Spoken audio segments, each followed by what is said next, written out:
my little boy. He's 4 weeks old now. He's having a snooze. And here's his chanter. His mini-sized McCallum chanter. All ready for him.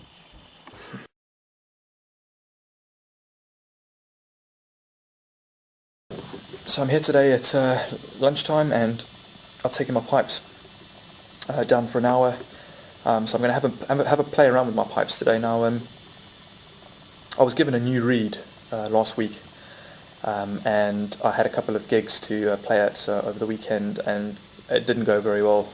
I was constantly choking and just really uncomfortable playing. So I think this is kind of like something that's been building up for the last kind of probably year or two, where I think my pipes are really difficult to play, and you'll probably find that a lot of people out there play pipes that are too hard for them, but obviously don't realise, carry on and struggle through it. I know myself, quite a few pipers who would probably admit to that.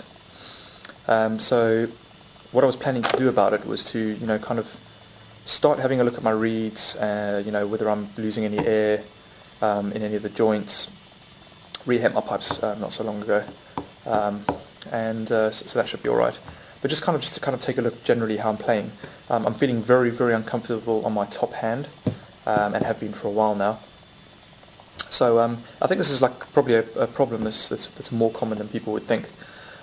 So what I did with my reed, which is the absolute no-no for pipers to do, is I took a blade to it, and I learned a technique of somebody who learned it through a reed maker, about where to kind of best to take slight bits of wood off your reed. And I know this is something that people are going to watch and go, oh no, don't do that, you never touch your reed with a blade, just leave it alone. But the conclusion is you can actually do stuff with your reed.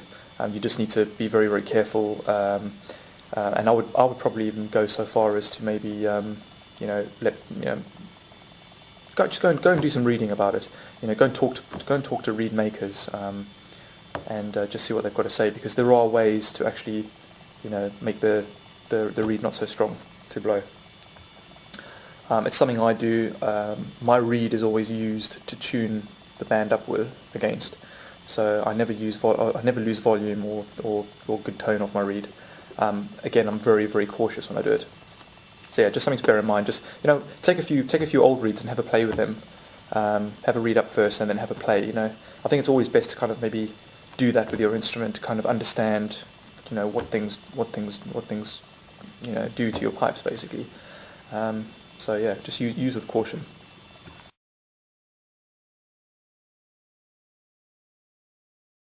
So there's a tune that I've learnt over the last couple of weeks, which I thought perhaps would be good to share on this video, because I absolutely think it's one of the best tunes I've learnt of late. It's kind of really cool when you get these tunes, because they every so often you kind of every piper kind of maybe loses a little bit of their piping mojo here and there. You might have learnt all the tunes that you liked, and you're kind of a little bit sick and tired of playing the same ones. Then all of a sudden a new tune comes along, and it's in your head, and you've got to learn it, and that kind of brings you on to learning different bits and pieces of finger work to get the tune sounding right. So it kind of like leads into technique work and stuff like that. So it's awesome when one of these tunes comes along. Anyway, the tune is called Afternoon at the Green Monster, and what I thought worth mentioning was there's a really good there's a few good websites out there that are really good for kind of getting music, if you don't want to invest in a full book of music, for example. And one of those websites I thought worth mentioning this week was a website called bagpipelessons.com. You can find it in Google or go to www.bagpipelessons.com. And the way that Yori runs his website is, particularly for tunes, you can download packages of tunes for a set price, or you can actually get individual tunes. And what's really neat about it is that it's packaged in the way that you get the tune in sheet music in PDF format, which is basically readable by most PCs these days, as long as you've got Adobe Acrobat Reader. And you get the tune which has been recorded on the pipes professionally, so you can hear what the tune sounds like. and then more importantly, you get an actual kind of voice lesson that he already puts together, which kind of takes you through the tune and how to play it. So it's an absolutely wicked way of getting music out there to people who don't necessarily have the means to buy or purchase an entire book of music just for one tune. So go and check it out, bagpipelessons.com, an awesome site. Additionally to that, there's pipetunes.ca, which is run by Jim McGee, I'm going to call him because I can never pronounce his surname. But he's got an awesome site there for sheet music. I think you get it in BWW format, so bagpipe player format. And you can hear snippets of Jim playing the tunes on his website, so you can kind of hear what the tune sounds like. But what's really neat about his site is that you can actually search for music. So I found it handy, when looking for competition tunes. For example, if I need a new 2/4 march or a 4-part or 6-parted reel, you can actually search for tunes broken down in those kind of categories. So 2 awesome websites. Go and check them out if you haven't been there. And here's Afternoon at the Green Monster.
A few mistakes, but I'm getting there eventually.